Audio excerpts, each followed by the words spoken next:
የ7 ዓመት ልጅ ነበርኩኝ። በሰፈሬ ሜዳ እግር ኳስ እየተጫወትኩ ነበር። ወንድሜ መጣና አባታችን ሞቷል አለኝ።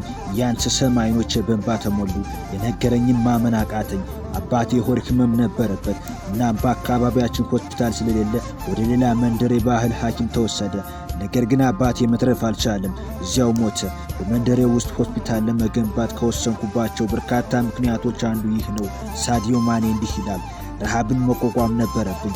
እርሻ ቦታዎች ሰርቻለሁ፣ ጦርነቶችንም ተርፌያለሁ። ያለ ጫማ እግር ኳስ ተጫውቻለሁ። ትምህርት አልነበረኝም እና ሌሎች ብዙ አስቸጋሪ ነገሮችን አሳልፌያለሁ።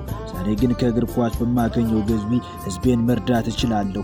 ትምህርት ቤቶችና ሆስፒታሎችን ገንብቻለሁ። በጣም በድህነቱ ስለሚኖሩ ሰዎች ልብስና ጫማ፣ ምግብ እሰጣለሁ። በተጨማሪም በጣም ደካማ በሆኑ የሴኔጋል ክልል ውስጥ ለሚገኙ ሰዎች ሁሉ በወር 70 ዩሮ እሰጣለሁ።